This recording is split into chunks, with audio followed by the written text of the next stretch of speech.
Hello, everyone. Welcome to another episode of the MTG Arena Run Top 10. And it's April, so I figured, well, considering this is a time where everyone could use a little bit of joy in their life, so let's take a look at something that is somewhat funny. It's basically top 10 funny rulings of cards. So, as much as possible, I avoided going straight for the cards that are obviously funny, but there is gonna be one exception to that because it really hit the mark. Now, so most of all these funny rulings you'll find on Gather. You'll find it on Gather or you'll find it under Release Notes of Cards. Basically, they're both the same thing. And we have this guy to thank. This is Matt Tabak. He used to be the R&D rules manager. Right now, it's Eli Schifrin. Um, he's still pretty active. In fact, you will hear his voice whenever we do the mechanic spotlights, especially now that you see now that the Ikoria came out, there we got the videos for the mutate mechanic and the companion mechanic. Yeah, that's him. And you can actually hear a bit of his humor here. Well, we see quite a bit of the humor here also. So here's our not quite there list. And so this one's basically a bit of a sampler. So let's take Jade Light Ranger. We remember this guy. 3 mana. When it enters the battlefield, explores and explores again. So here you get this ruling here. If you reveal a non-land card for the first time Jade Light Ranger explores and leave it on top of your library, you'll reveal the same card the second time it explores.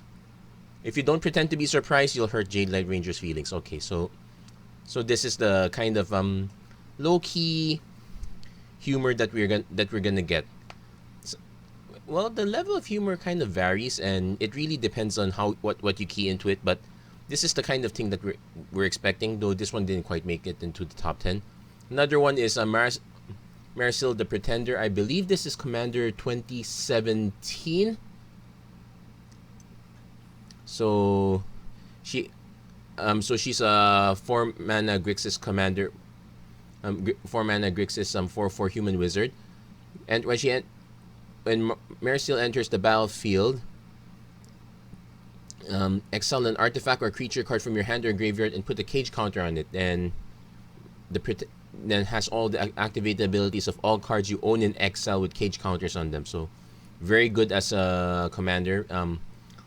Will continually get activated abilities of different artifacts or creatures. You could exile equipment. That's why you get this clause. If Marisol had an equip ability, activating it won't cause anything to happen. Marisol doesn't become attached to a creature. They may remain friends. Again, super low-key humor. That's basically, it's very intellectual. And that's the kind of thing we enjoy. So let's go to number 10. Now, this one, donate is not the card, but I'm showing donate here to show how things are pretty different. So 2004 was the time when Gather, we collected all the rulings. So all of them were typed in around that time. So this was the basic ruling. It's very straightforward. What happens if you donate an aura? It doesn't just fall off, or what? Well, it could fall off depending on what the aura did. But pretty much it stays where it is. But it's just changed controllers. Here's our actual card, Harmless Offering. Exactly the same thing except it's in red. And the wording changes. Your opponent can't refuse your generous donation. It feels like there should be air quotes. There should be quotation marks on generous, but that's pretty much the humor that came out with it, and it actually fits the card fits this card much better than if you were to do it on donate. Because back then with donate, there was pretty much it pretty much comboed with exactly one card, Illusions of Grandeur, and that was literally all it did. By the time it came to Harmless Offering, there are many other cards that it could combo with. Actually, we'll see one of them in the list later. But that's number 10, Harmless Offering. Can't refuse the generous donation of a nice kitty. Actually, I should have put the picture of my cat. Recently gave birth last week. Four kittens, quite adorable. Number 9, again, this one is not on the actual list, but this one actually shows that there is a little bit of interesting humor, even back in 2004. So this was KSR back all the way from beta. It's one of two dexterity cards that were in black border. The, any other dexterity card after that was pretty much silver bordered. So this was the card where you you activate it, you pick it up, you flip it from the height of at least 1 foot. It must do a 360-degree rotate. In fact, you can just read how it works in all these rulings, and it has a bunch of interesting things like it's not a targeted ability. If you have sleeves on cards, they still count as the cards. The sleeve doesn't protect the card per se and whatnot. But then we get to Legends. We get Falling Star. Kind of does the same thing. In fact, it spells out some of the things like it must turn at least 360 degrees or it has no effect. But it has this weird thing. It must flip like a coin and not like a frisbee. Now, I tried actually doing some research. This is the one thing that kind of went over my head. But if my guess is right, that's because there's this acrobatic or parkour maneuver called a frisbee flip where you rotate it along a horizontal axis as if you're spinning like a frisbee. Now, granted, humans can't spin that fast, so if you can do a full 360, that was one thing. But that would have been a horizontal spin. How you could throw a card into do a horizontal well, actually you could. Yeah, that's why we had Gambit. But yeah, this is pretty much the only interesting ruling that dated to 2004. Two cards that did not quite make it. I probably should have put that it's Lion's Eye Diamond and Sleeper Agent.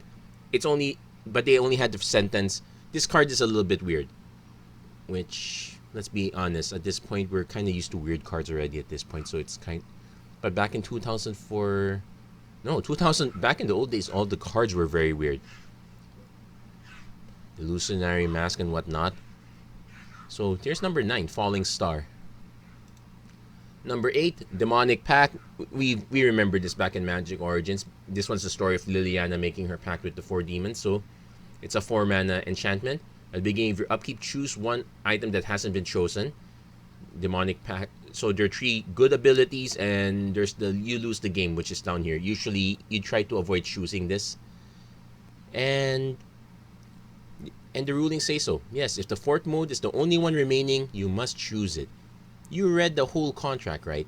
Now, this one's way down here in number 8, because it kind of felt like a missed opportunity. Now, didn't you get the memo? This was from Batman Begins. That was 2005. Magic Origins was 2015, as you can see in the date here. So, the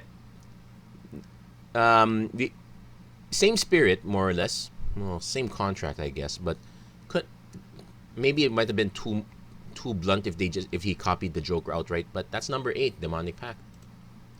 Number 7, this one's a bit low key. In fact, it sounds more like self-help advice rather than an actual rulings joke. So this is Lovestruck Beasts. Let's focus on the part where it cannot attack unless you control a 1/1 creature. And if Lovestruck Beasts' power and toughness are reduced to 1/1, exactly, it learns that loving itself is the first step on the true path to happiness, and it can attack even if you control no other 1/1 creatures. Now, there is one other creature kind of similar to this, Lambhold Pacifist. That was in Shadows over Innistrad, where it had the condition if you had a creature that's power 4 or greater, then it can attack, and if you could somehow buff it, it counts for itself. There was no opportunity for fun there, but well, I guess this one fits more because this one fits the story of Lovestruck Beast. We all know it's the beast that he's trying to find someone to love. Shrink him down to a 1/1, he realizes he can love himself. Take it for what it's worth. But that's number 7, Lovestruck Beast. Number 6, Queen Marchesa. It's not so much about her abilities, but it's really more about the storyline between Queen Marchesa. So the fact that we have this ruling feels it's almost like Matt was channeling that he was writing these rulings at knife point. So the last ability of Queen Marchesa, Long May She Reign, checks to see if an opponent is the monarch as your upkeep begins. If no opponent is the monarch, Queen Marchesa's Long May She Reign ability won't trigger at all. Queen Marchesa's Long May She Reign ability will also check to see if an opponent is the monarch as it tries to resolve. If no opponent is the monarch at the time, Queen Marchesa's Long May She Reign ability will have no effect. Well, she Well, she did fight tooth and nail to get to the throne. Wait, sorry, that's not the right image. There, that's how she got the throne. That one's a bit more accurate. Though I guess the previous story might make more sense, though they're not related. Anyway, that's number 6, Queen Marchesa. Long may she reign. Number 5, Yawgmoth Transphysician. This one's from Modern Horizons. So this one focuses on the ability protection from humans. In particular, protection from humans refers only to the creature type human. As far as Yawgmoth is concerned, you and your opponents aren't humans. Well, it's a bit meta. I put it higher because especially now that we have so much focus on online gaming. There's this old joke, you do not know if no one knows that you're a dog on if you're on the internet. Yeah, I guess the same thing is true. Although, yeah, for all you know, it's actually my Chihuahua that's playing Magic Arena, not me. So that's number 5, Yawgmoth Transphysician. Number 4, this was the one that almost everyone gets. It's Void Winnower. Pretty much the focus is on your opponents can't cast spells with even converted mana costs. We might actually see this joke again in Ikoria because there's a new companion card where you must build your deck with with cards with even mana costs, and they have to clarify that 0 is even, or else you would. Well, technically this only counted spells, but it's more relevant for the other card. Anyway, the thing is, yes, your opponent can't even. We know this is nowhere related to the rules, so this is strictly just for a joke, and I guess it's not bad. It's a good way to revive a 10-year-old meme, and pretty much it does show that you can have some fun even when you're reading something mundane like the rules. So number 4, Void Winnower. Number 3, this is the one card exception. This one comes from the mystery boosters. So technically you can say that this is still black bordered. Okay, let's be honest, it's not really black bordered. This is not, the playtest cards are not legal anywhere. But this one's Control Win Condition. Actually, without seeing the rulings, the joke is already there, where card names power and toughness are equal to the number of turns you've taken this game. If this is in your deck, please keep track of your turns. This means you, Mark. So this is a running gag of how many marks there are in R&D in Wizards of the Coast. I only know a handful. If I can recall, Mark Rosewater, Mark Globus, Mark Tidin's an artist. I'm actually blanking, but I know there's a lot more marks than I'm remembering. And if you checked out the rulings, it turns out there's even more. We can neither confirm nor deny which Mark wouldn't keep track of his turns every single time he drafted this card. Every single time. There are likely 20 marks. There are like 20 marks in the studio, so it's no use guessing. But he knows who he is. So it's an interesting dig. It's also probably the most recent joke. I'm actually looking forward to reading the release notes for Ikoria once it comes out in a few weeks. That maybe we could find something interesting then. But that's number 3, Control Win Condition. And I wonder how many marks when they actually saw this card did the spit take, as in like non-R&D marks. Number 2, this one is my personal favorite. It's Revel in Riches. So this one focuses on that beginning of your upkeep. If you control 10 or more treasures, you win the game. Take note of the art. The guy is spraying the treasures out. If the second ability of Revel in Riches causes you to win the game, please refrain from throwing your treasure tokens into the air, as this may distract or injure other players. Remember, not every token is a card. Like, you could be using actual coins or whatnot. So you might want to be careful. Yeah, you don't just let. But if you have paper bills, you use them as your treasure tokens. Feel free to make it rain that way. But you might get a game loss and a disqualification for disrupting gameplay in the tournament if you do that. That said, number 2, my personal favorite, Revel in Riches. So if that's the case, what is number 1? Number 1, this one's actually a side joke with. It's actually not so much a joke, but it's pretty much a funny message. So this is Sovereign's Realm. It's another card from Conspiracy Take the Crown. So So basically, your deck can't have basic land cards, and exile a card from your hand this turn. You may play basic land cards from outside the game. So it gave you an interesting way of building your deck. So instead of so you could build your deck with, instead of having to have a mix of lands and non-lands, you could just build your deck with all non-land cards. Whenever you needed the land, you just exile a card, then you can just get the land from outside the game. Now, most people at home will just have the five basic lands. But if you're drafting with other sets and draft basic land cards other than the 5 mentioned above, including waste and the snow-covered versions of the typical basic lands, those cards will be in your sideboard, and the activated ability of Sovereign's Realm will allow you to play them. Also, invite me to your next draft. Your group sounds rad. Yeah, especially if you're playing with all these mix of sets. Now, this is in 2016. 2019.